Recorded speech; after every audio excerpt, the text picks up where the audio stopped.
To understand why the Southeast looks the way it does today, we must first understand the land beneath it. The Southeast is the smallest geopolitical zone in southern Nigeria, bounded by rivers, hills, and neighboring states. Its total land area, just about 29,000 square kilometers, is barely enough to contain the tens of millions who call it home.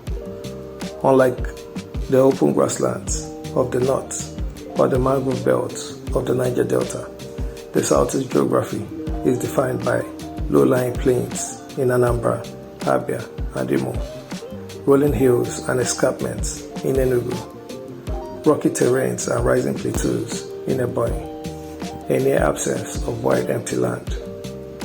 In many parts of the region, villages have existed for centuries, separated by only footpaths and farmlands. This early compact settlement shaped the very foundation of the region's modern density. From the air, the Southeast looks like a tightly woven mat of houses, churches, markets, schools, and farmlands. Tiny pockets of green separate settlements, but not for long. In many parts of the region, a traveler cannot go 5 kilometers without encountering a village, a cluster of shops, or a growing town. This natural compactness would later become the basis for modern urban sprawl.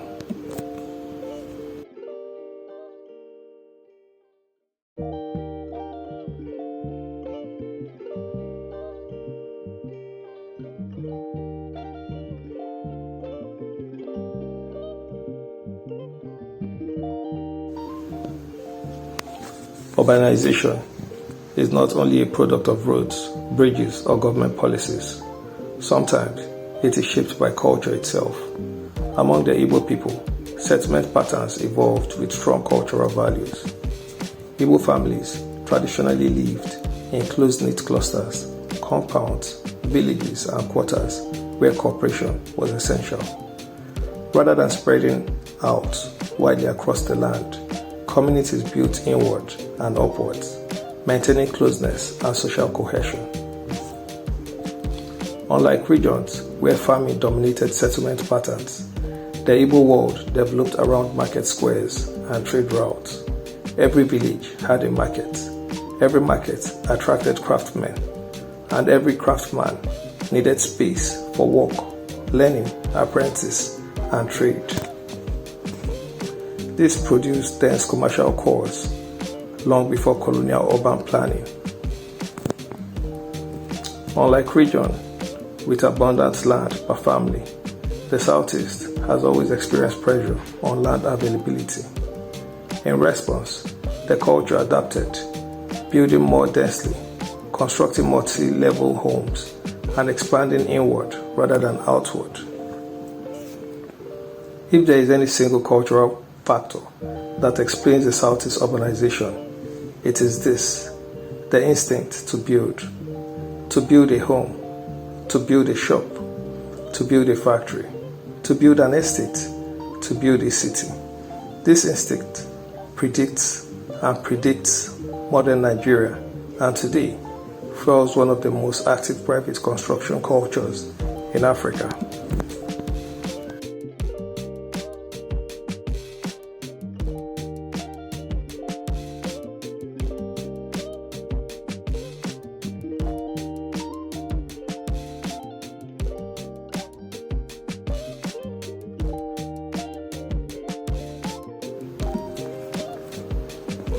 No story of the Southeast is complete without acknowledging the greatest test. Between 1967 and 1970, the Nigerian Biafra conflict brought unimaginable destruction to the region. Cities were flattened, livelihoods disappeared, businesses were destroyed, homes were burnt, entire communities were shattered. When the war ended, the people of the Southeast returned to nothing. No compensation, no reconstruction fund, no federal rebuilding programs. And so, they rebuilt themselves. Families began to rebuild homes with whatever materials they could find. Traders reopened markets under trees and makeshift shelters. Children studied in open compounds. Mechanics worked behind falling buildings. Gradually, continuously, the region began to rise again. In Onitsha, main market re-emerged stronger. In Aba, shoemakers and tailors revived their craft. And in Nnewi, industrial pioneers like the Nnewi business families seeded a manufacturing revolution. In Enugu, public institutions reopened and expanded. Because the rebuilding was driven not by government but by citizens. Construction happened house to house, shop to shop, street by street. This produced tightly clustered houses, compact urban blocks, dense commercial zones, rapid merging of communities, growth without empty spaces. By the 1980s, the Southeast had already re-emerged as one of the most vibrantly rebuilt regions in Nigeria. The war had destroyed the land, but it also forged a new era of resilience and ambition.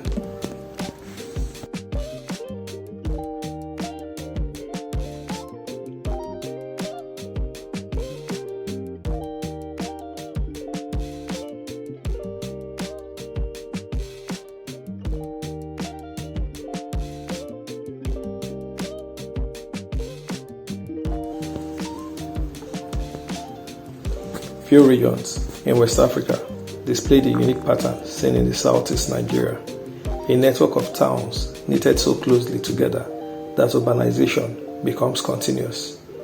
From Aba to Umuahia, from Owerri to Olu, from Onitsha to Nnewi, and from Enugu across to Nsukka, the Southeast forms what urban planners call a polycentric corridor. This urban corridor is not theoretical. It is measurable. According to satellite imagery and urban density mapping by World Pop and UN Habitat, the Southeast hosts one of the highest densities of built-up land mass in Nigeria. While regions like the North have large population spread across wildland, the Southeast population clusters tightly into densely built-up towns, forming a near-continuous line of settlements less than 5 to 8 kilometers apart. The Aba-Port Harcourt corridor, Owerri-Onitsha axis, and the Enugu-Nsukka belt are among the most urbanized zones in the country. By 2050, Nigeria is projected to be the world's third most populous nation. Urban experts predict that the Southeast will become one of the top 3 densest urban clusters in West Africa, driven by private real estate development, migration from diaspora, and returnee professionals building homes in their ancestral states.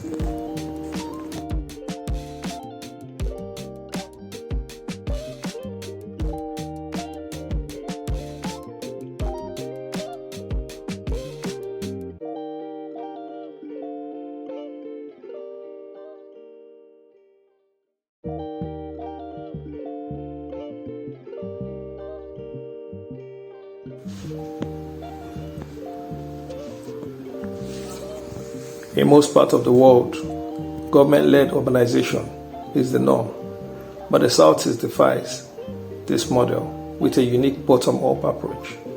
Here, the cities are not built by government, they are built by the people.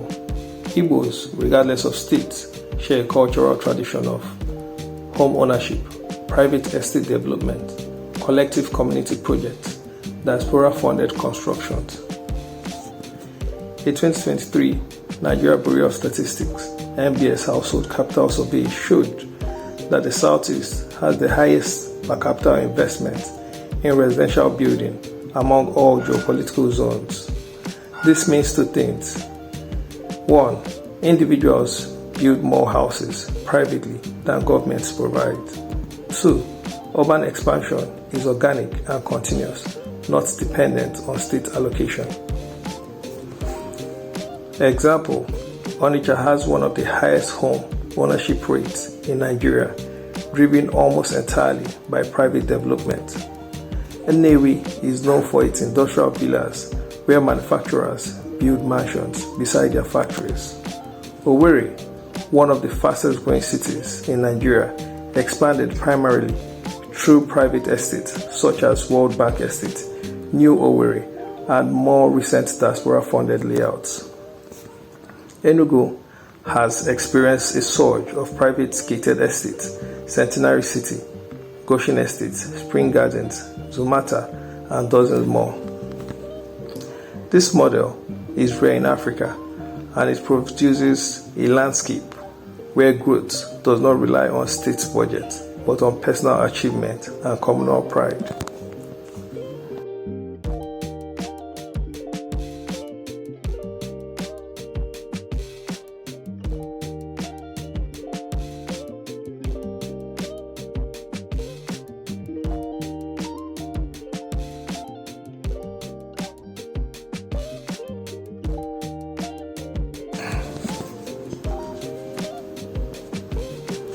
To understand the scale of development in the Southeast, one must look beyond impressions and examine the numbers.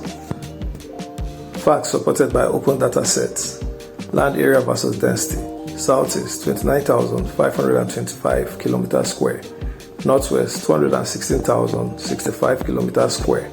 Southwest 79,661 km square. South-South 84,587 km square. Yet, despite being the smallest region, the Southeast hosts over 23 million people. This is according to World Population Review 2024. It also has one of the highest population densities in sub-Saharan Africa, one of the largest concentration of built-up structures in Nigeria relative to land mass. Built-up area analysis. Using satellite data from EU Copernicus Global Land Cover, the Southeast records over 38% to 43% built-up coverage in several local governments, among the highest in the country. Cities like Aba, Onitsha, and Owerri show continuous sprawl, unlike many regions where settlements are separated by large farmlands. A 2022 to 2023 MBS Capital Formation Report shows that Southeast households allocate highest share of income in Nigeria to building and property development. Diaspora Igbo remittances significantly boost construction demand, particularly in Anambra, Enugu, Imo, and Abia. This data establishes one compelling truth. The Southeast is one of Nigeria's most physically developed regions relative to its land size and one of the most structurally dense urban zones in West Africa.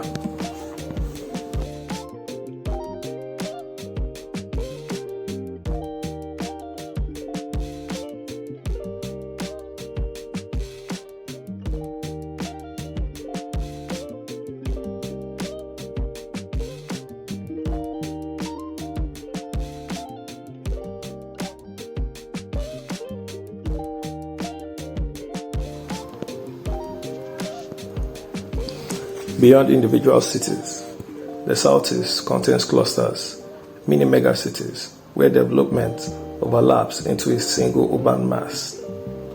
Onitsha Nnewi urban belt, one of Nigeria's busiest industrial corridors, tens of thousands of homes built by private individuals, dense road networks, markets, industries, a metropolitan population exceeding 1.5 million across the belt, home to West Africa's largest market clusters like Onitsha, Main Market, Nnewi, Spare Parts Market, and many others.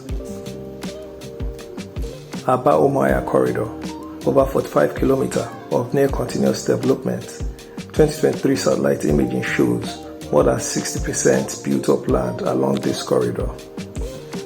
Aba's high-density residential building form one of the most compact urban areas in Nigeria.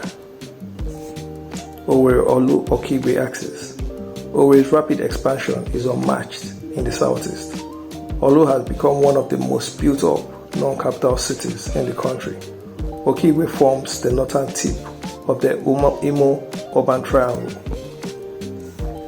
Enugu-Nsukka belt. Enugu's explosive estate development reshaping its boundaries Nsukka is one of Nigeria's fastest growing university towns. The Nsukka-Obolo Road corridor is now a continuous reborn of homes and businesses. This cluster visually demonstrates what the narrative tells, a region where cities merge into cities.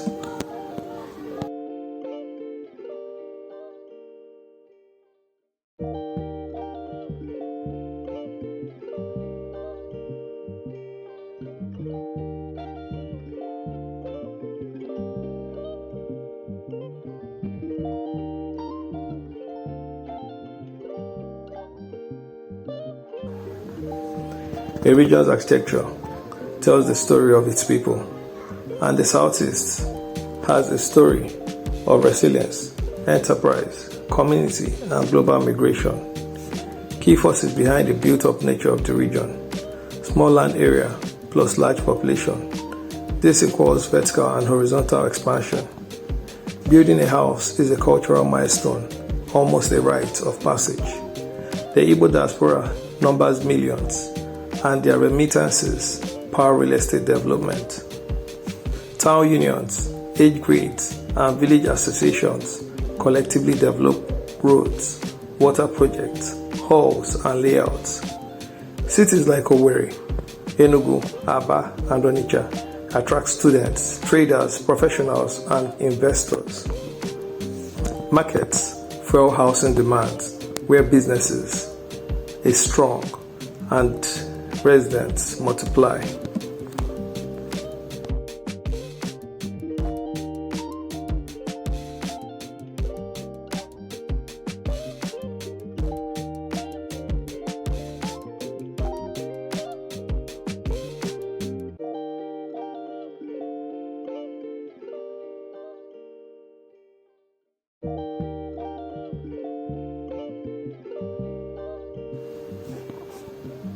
Yet, density comes with its own set of challenges. Challenges the Southeast must confront to manage its own growth. These include road congestion in built-up cities, limited space for industrial expansion, pressure on water, power, and waste systems, flooding in overconstructed districts, rising land and property prices due to scarcity, need for new mega highways, bypasses, and flyovers. Urban planners warn that without updated metropolitan master plans for the major clusters, growth may outpace infrastructure.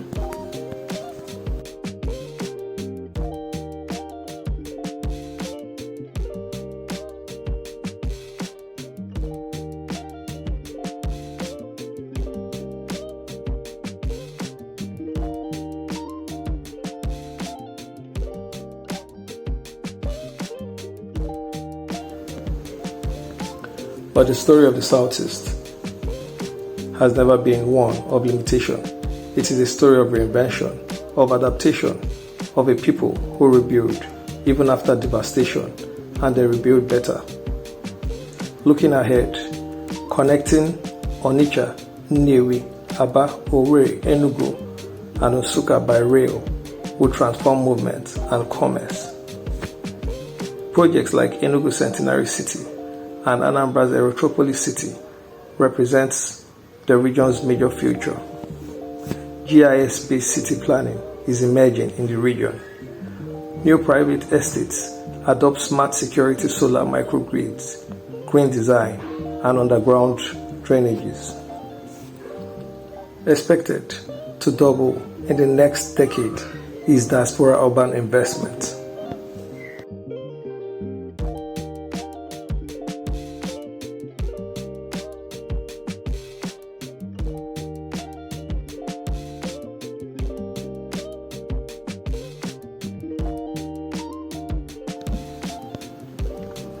In the end, the Southeast stands as one of Nigeria's most built-up, dynamic, and evolving region, not because of its size, not because of its oil reserve, not because of government grants, but because of its people. A people who believe in home, a people who invest in land, a people who build for themselves and for their generations to come. This is the Southeast, a region small in land, yet vast in development.